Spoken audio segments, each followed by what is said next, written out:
norma dasar atau aturan dasar bagi umat Islam dan non-Muslim dalam rangka menjalankan aturan Allah, itu syariat Islam.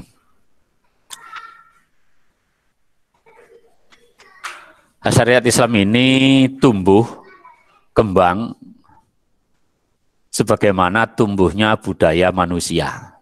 Ya. Hukum itu berkembang sesuai perkembangan budaya manusia. Sehingga ketika manusia masih konservatif, hukum pun konservatif, manusianya modern, hukum juga ikut modern. Seperti itu syariat Islam juga.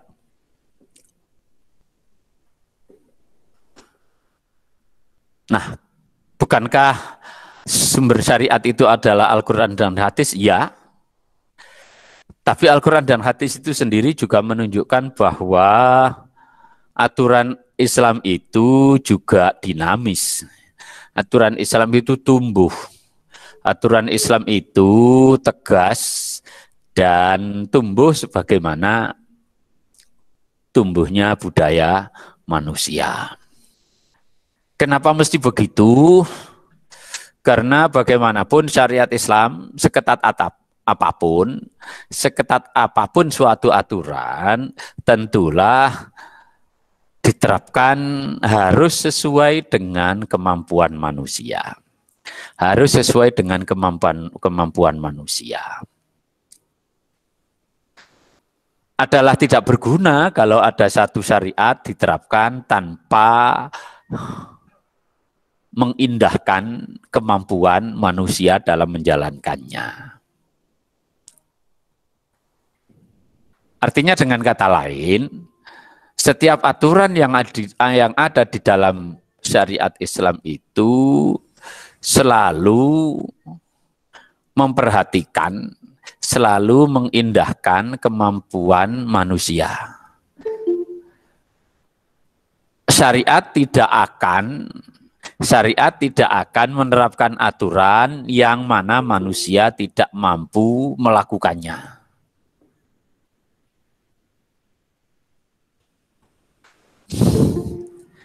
Syariat memberikan jaminan bahwa apa yang ada di dalamnya, di dalam syariat itu pasti dalam jangkauan manusia untuk melaksanakannya. Oleh karena itu, ketika dalam kondisi tertentu, situasi tertentu, manusia tertentu, usia tertentu, maka dalam syariat Islam juga ada perlakuan khusus.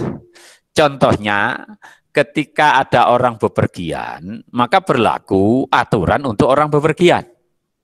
Sehingga ada jama, ada qashar, ada boleh tidak berpuasa Ramadan ketika dalam perjalanan.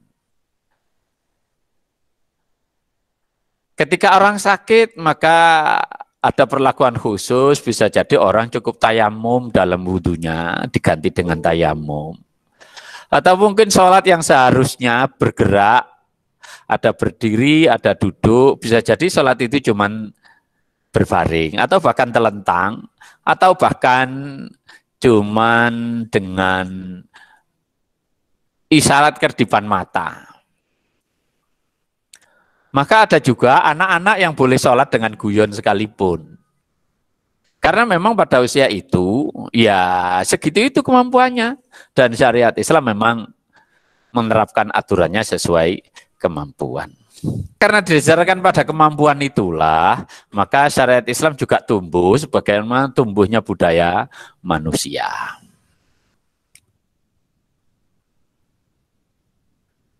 Sehingga aturan Islam pun dari waktu ke waktu juga ada perkembangan, ya, ada perkembangan.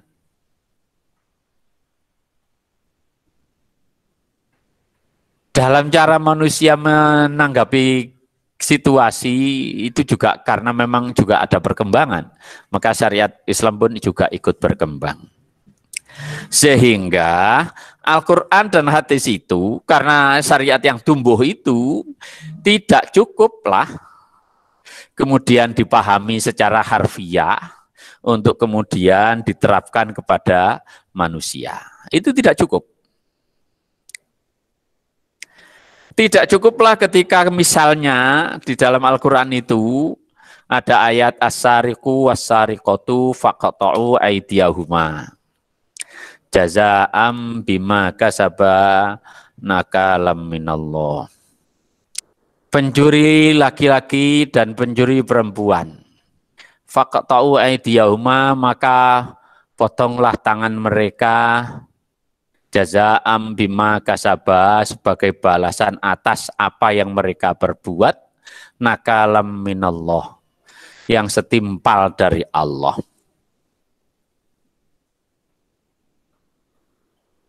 Ayat itu begitu sederhana, bisa dipahami saya kira.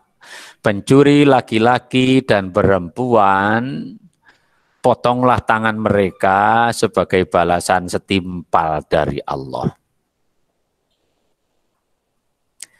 Kalau kita memahaminya secara harfiah, betapa beratnya syariat ini diterapkan. Kalau kita cuma memahami Al-Quran dari bunyinya saja, maka itu tidak mudah diterapkan. Bisa jadi sekampung itu yang harus dipotong tangan lebih dari separuh. Karena tidak mustahil orang hampir sekampung itu juga mencuri, yang walaupun bisa jadi yang dicuri mungkin cuma sekedar sandal jepit gitu ya, yang dicuri cuman sekedar telur sebiji gitu ya, yang dicuri bisa jadi truk 1 buah gitu ya. Masing-masing dengan ragam nilai yang berbeda, situasi yang juga macam-macam. Lalu kemudian kita makainya syariat Islam itu begitu rupa secara harfiah, ya syariat Islam menjadi terasa tidak adil. Padahal syariat atau aturan paling adil itu hanya syariat Islam, lainnya tidak.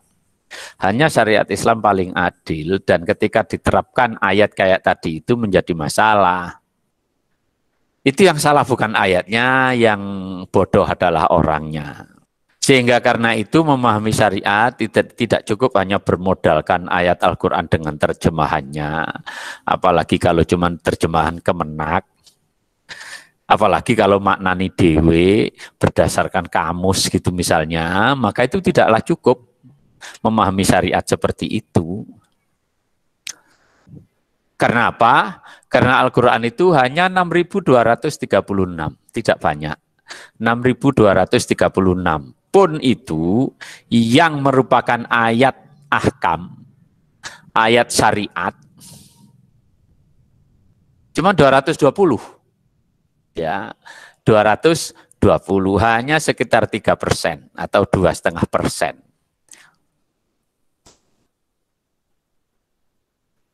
Di mana 220 itu beberapa itu paralel, artinya membahas topik yang sama. Sehingga kalau di total itu misalnya katakanlah dibuat sederhana, kalau begitu aturan Islam jumlahnya hanya 220. Ya kira-kira seperti itulah. Kalau kita hitung persamaannya juga malah tidak sampai.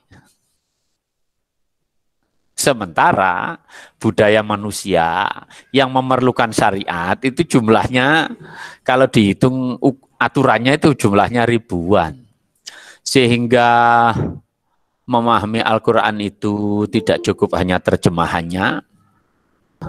Tidak cukup hanya terjemahannya. Tapi perlu tafsirnya juga. Jadi memahami syariat itu tidak cukup simpel begitu. Sekalipun baca Al-Quran itu bisa dibilang mudah, mergo lulus Iqra mulai TK gitu ya. Kemudian apal 30 juz mulai MI, tidak lantas serta-merta memahami Al-Quran itu mudah. Karena seperti itu tadi contoh kasusnya, itu yang paling sederhana dan banyak sekali yang lebih sulit. Sehingga karena itu memahami Al-Quran itu perlu tafsir. Tafsir pun ada tafsir ahkam, ada tafsir lughawi, ada tafsir falsafi, dan seterusnya tafsirnya banyak. Hadis apalagi? Karena apa hadis lebih susah? Karena hadis itu nilainya macam-macam. Al-Quran itu anak-anak dari awal turunnya selalu ada catatannya. Jadi selalu ada catatannya sehingga manuskripnya pasti ada Al-Quran itu. Di samping ada ratusan sahabat yang hafal, kemudian ribuan tabi'in yang hafal, jutaan manusia sedunia ini hafal Al-Quran, itu selalu secara berkesinambungan ada terus dari zaman Nabi Muhammad sampai sekarang. Sehingga karena itu Al-Quran itu asyaddu tawaturon istilahnya gitu ya. Asyaddu tawaturon, sangat mutawatir. Karena sangat mutawatirnya Al-Quran itulah, maka di dalam mengajarkan Al-Quran, menyampaikan Al-Quran, membaca Al-Quran tidak perlu sanad.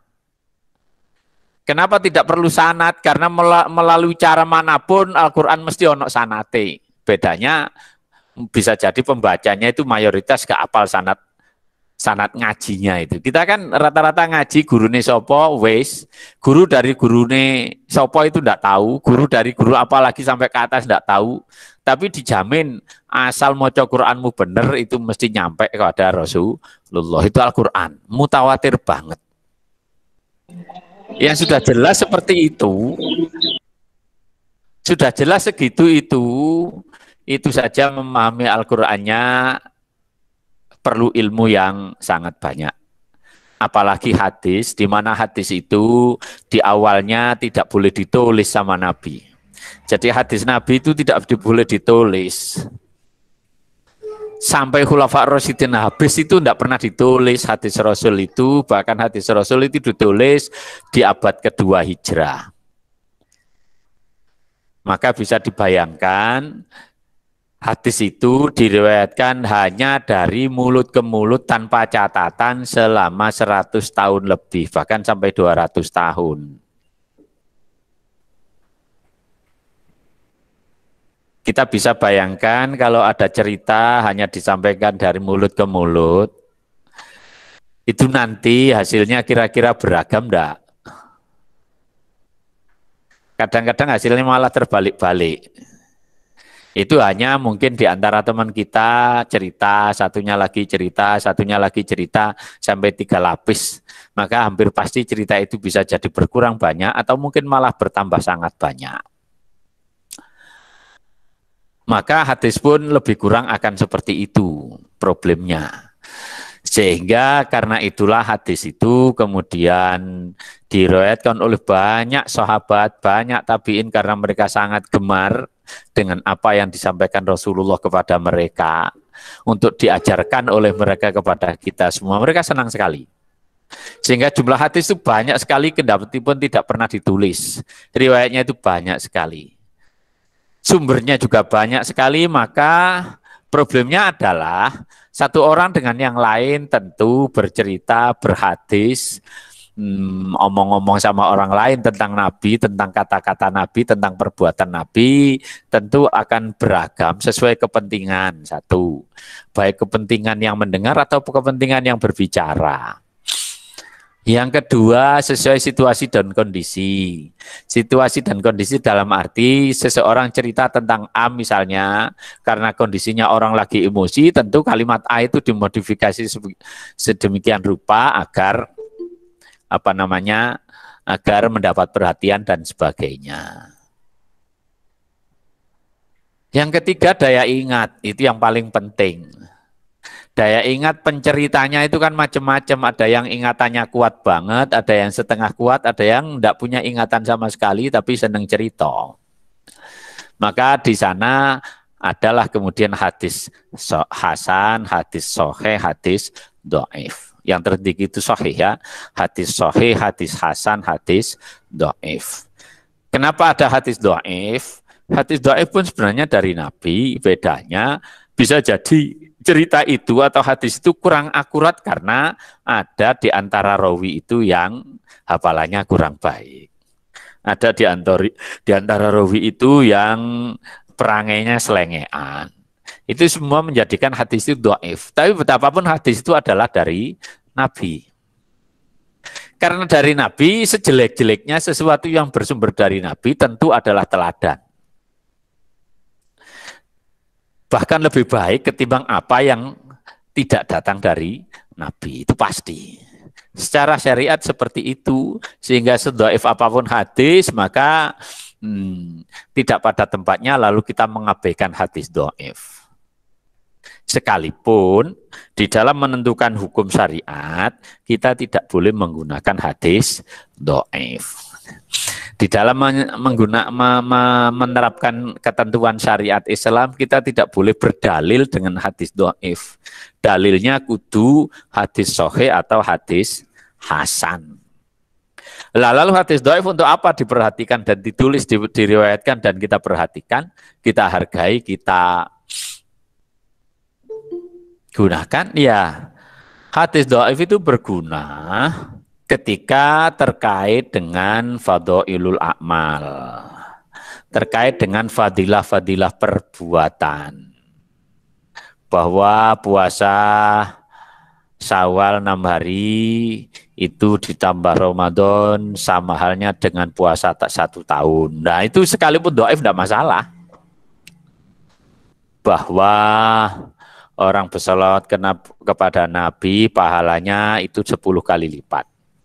Dan masing-masing dari 10 itu menjadi 600 malaikat. Dan 600 malaikat, masing-masing malaikat punya 2000 sayap. Dan 2000 sayap itu akan mengibaskan air yang basah pada sayapnya itu. Ketika dikibaskan, maka kita bisa bayangkan betapa percikan airnya tidak bisa dihitung pasti. Maka sejumlah percikan air itulah istighfar untuk para pembaca sholawat. Istighfar dari para malaikat. Jadi orang membaca sholawat sekali, itu dapat istighfar dari malaikat itu jutaan kali. Tentu tidak pada tempatnya kita bilang, itu tidak masuk akal.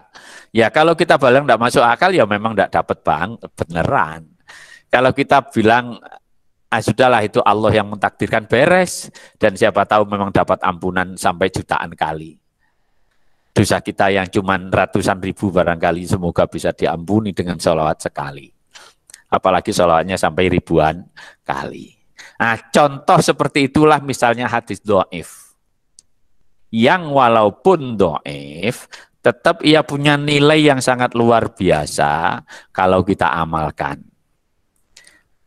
Yang walaupun tentu saja, toh tidak perlu kita mencari bukti mana sih bahwa pahalanya sholawat itu sampai jutaan istighfar itu misalnya. Jangan sampai jutaan istighfar, padahal kalau kita dapat 1 istighfar saja dari malaikat, maka hampir semua dosa terampuni. Sehingga tidak ada gunanya mencari jumlahnya istighfar dari 1 sholawat. Mencari bukti. Kenapa? Karena buktinya itu tidak bisa dibuktikan secara empirik.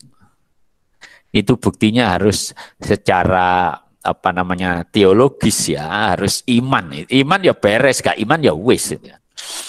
Kalau kita beriman, maka semua amal-amal kita lakukan itu punya nilai lebih ketimbang yang kita bayangkan, ketimbang yang kita hayalkan.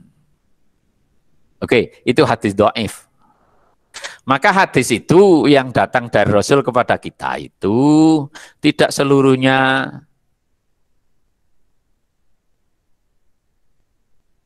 kompatibel untuk hukum syariat. Meski demikian, asal itu hadis Nabi, ia tetap bermanfaat dan besar maknanya bagi kita. Tentu itu semua adalah manakala hadis itu bukan hadis maudhu. Jadi hadis itu ada hadis, ya, lalu ada yang disebut hadis maudhu. Nah, yang maudhu itu sesungguhnya bukan hadis, karena maudhu itu artinya hadis palsu ya, artinya hadis palsu. Nah hadis yang benar-benar hadis itu menjadi ada sahih, ada hasan, ada dhaif. Yang bisa dijadikan rujukan syariat itu hanya yang sahih dan hasan. Yang dhaif tidak bisa dijadikan rujukan syariat. Tapi kalau cuma sekedar untuk ngaji torekot, ya bolehlah ngaji pakai hadis dhaif, itu tidak masalah. Demikian Maka dengan begitu diperlukan ilmu khusus untuk mencari, menyeleksi mana hadis yang kompatibel untuk syariat dan mana yang tidak. Sehingga perlu ilmu, apa namanya ilmunya? Ilmu hadis atau mustolah hadis.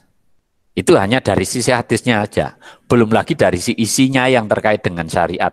Maka dibutuhkan perangkat ilmu yang macam-macam.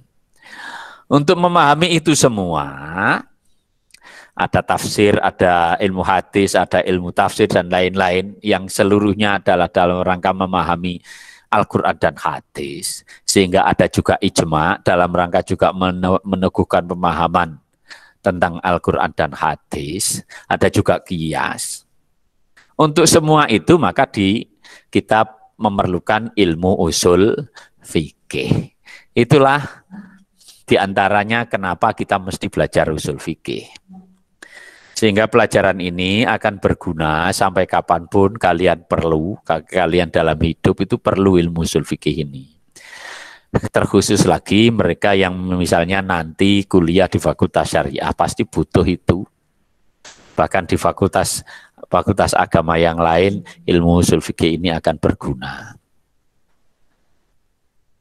Untuk sementara sebagai prolog demikian apa yang dapat saya sampaikan.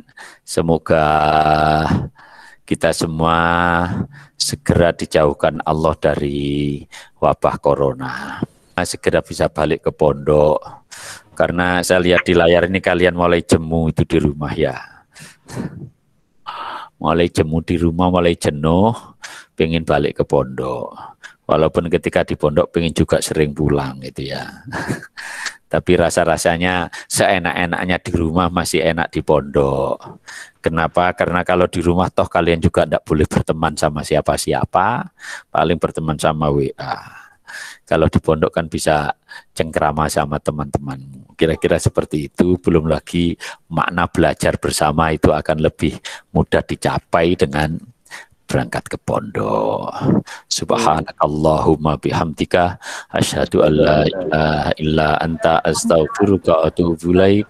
Wallahu a'lam bishawab. Assalamualaikum warahmatullahi wabarakatuh.